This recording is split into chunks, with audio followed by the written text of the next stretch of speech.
Hello, my name is Luke Morgan. I'm a sports therapist, and today we're talking about shoulder health. So in this video, I'm going to be explaining my 3 top tips on how to improve the position of your shoulder and your everyday life. So most of us spend most of our lives either driving, typing, writing, all these sort of things, where the shoulder is in an internally rotated position, and the easiest way to find out if you are is stand up, forget about your posture, and just look down. Most people's thumbs will be facing inwards, if not slightly backwards. If you look at the anatomical picture of a skeleton in any kind of anatomy video, what you'll be seeing is palms are facing upwards. Now, although we don't want to be walking around with our palms facing upwards because we will look like weirdos, what we do want is the thumbs at least forward rather than inwards. If you place your thumbs forward, stand up tall, see how your shoulders feel. Should feel more comfortable there. So here's 3 key things which are going to help you get there. So first of all, rotator cuffs. Rotator cuffs are a group of muscles which are designed to stabilise the glenohumeral joint, but also they provide external, internal rotation and a slight bit of abduction. So the ones which often get tight are the likes of subscapularis underneath there, which is underneath the shoulder blade. Also, this isn't rotator cuffs, but your pecs also get involved in that. So things that do get neglected are your infraspinatus and teres minor, things that do this. So here's a couple of exercises that can help you with that. So if you take a band, cable machines are really good too at the gym, but with a band I just find that towards the end range, which we're weaker, you get most tension, we get most strength gains there. So position yourself like this, elbow touching your ribs, posture nice and upright, and you're going to be working.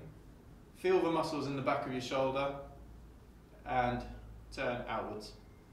We don't want to be retching on it, we don't want to be proper cranking on it, nice and upright and outwards. So from behind, if you've got mirrors in your gym or wherever you're working, nice and tight in there, feel these and turning outwards. So that's something which can help your rotator cuffs. What will also help is one of the biggest muscles which attaches to your scapula and all the rotator cuff muscles, called serratus anterior. It's a bit of a buzzword at the minute, everybody's talking about it, but what is it? So having rotator cuffs is great, stabilise your shoulder and everything like that, but if they're not being stabilised to your spine, then they're absolutely useless. So a lot of injuries get diagnosed as rotator cuff tendinitis, but actually if you address this other thing, serratus anterior, a lot of shoulder problems will go. So how do we activate it?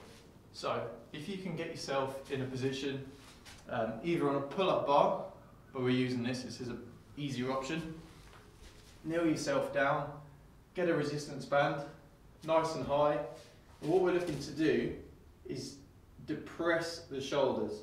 So start off in an elevated position, and we're looking to depress the shoulders. So downwards and backwards. This way we'll activate serratus anterior through here. So start yourself up nice and tall, real high, then draw downwards and backwards. Release, and again, downwards and backwards. So if you're not feeling it under here, you should feel it at least underneath the rotator cuffs or the shoulder blade through there. Another way we can target this muscle group is in a press-up position. First rule, keep your elbows straight. If you bend your elbows, you'll be forcing yourself to use other muscles. So elbows go straight, you start off high, elevated, a bit like a hunchback. This is what we're looking to achieve.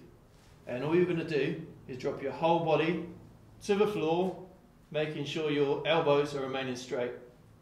From here, again, you're trying to create as much daylight between the ground and your chest as you can. So dropping down and then elevating. It's quite a strange feeling at first. Once you get the hang of it, again, you'll start to feel it under here and through there for serratus anterior. So here's a few exercises we talked about. Finally, bonus one. If you've got a spiky ball or a tennis ball, cricket ball, whatever, place it into your chest, because like I said at the beginning of the video, these get very tight in your pectorals. Place this in your chest and turn your arm outwards. If you can find yourself a bar or a door frame, work into the pectorals. Very neglected muscle that we don't stretch very often. So give these tips a go and let us know how you get on.